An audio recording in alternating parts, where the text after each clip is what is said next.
talk to you about the opening food at Dunbar High School. Because you cared, Mr. Attorney General. Our summer was a happy one. We are indeed grateful to you for your thoughtfulness and your interest, and we will never forget you. That moment in 1964, a student here in Washington talking to Attorney General Robert Kennedy at the Dunbar High School. It's only a hint of the role that this extraordinary school has played in African American history for more than a century. The nation's first black public high school started in a church basement in 1870, only a few years after the end of the Civil War. Dunbar has played a role in educating the best and the brightest of African Americans ever since. And the school's rise, its fall, and its resurrection is chronicled in an extraordinary new book by Allison Stewart, First Class.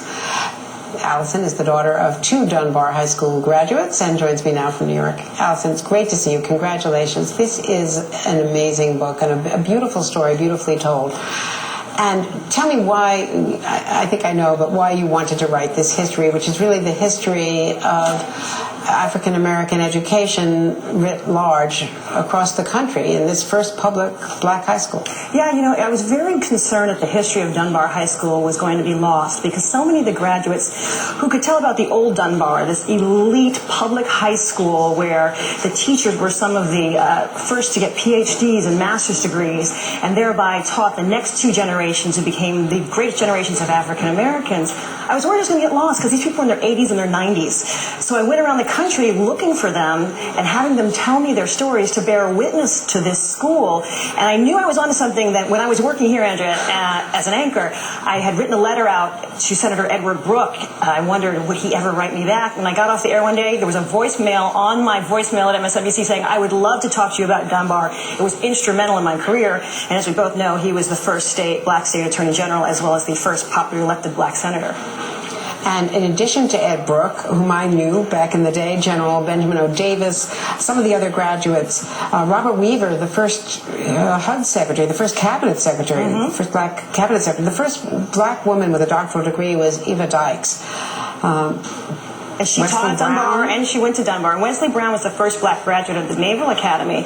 And when he went there, he didn't have a roommate. No one would room with him. He really didn't want one. And he was hazed mercilessly. He got all kinds of demerits. And he told me that there was one upperclassman who really kind of looked out for him, a guy from Georgia by the name of Jimmy Carter. That does not surprise me at all. And President Carter said he remembered how brave Wesley Brown was. He told me that he was a brave man, he was a smart man, and he really admired what he did when he was at the Naval Academy, and he was able to graduate with honors. Your parents both went to Dunbar, and your mother was from Washington, but your father was from New York, and his parents, as I read in the book, his parents moved from Harlem to Washington because it was a public black high school. It was really, in essence, a magnet school. Yeah, it really was. My dad grew up up in Harlem, and actually he and my grandmother moved down. My grandfather worked in the post office, which was a good job for a Negro at that time, so he stayed in New York and would come down on weekends. And the strange thing for my father was he had gone to integrated schools up until this point, and when he got to Washington and he asked, why am I going past that high school and that high school and that high school? They said, because there's only one academic high schools for blacks in Washington, D.C. So it was a magnet school, and while he understood that was important and how the teachers really cared about their futures and really pushed them to go to college, here's an interesting statistic. In the 50s, 80% of Dunbar graduates went to college. He really always bristled at the idea that in the capital of the United States, there were segregated schools and segregated restaurants, and he couldn't go into a certain store and even try on a coat. Well, I mean, part of the story, a very important part of the story, and I hope we'll explore this more with Ed Nation and all that we do following the track of this book, is the fall of Dunbar. After the riots and you know, when it should have been at its height, it became a neighborhood school and really fell victim to all of the pathologies of the neighborhood. Yeah, it was a very sad time. And now you and others are trying to really lead to the rebirth? Because we've shown some pictures as well, Allison, of the new Dunbar that is being reimagined. Yeah, this is the one that's from 1977, and this is the one that's going to be ultimately torn down. This brand new $122 million gorgeous new high school is going to go up. There it is. You see it right there.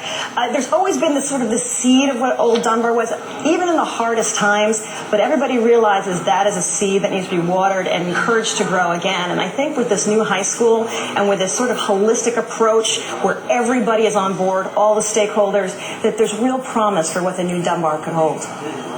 Allison Stewart, what a pleasure. Congratulations on this achievement. First class.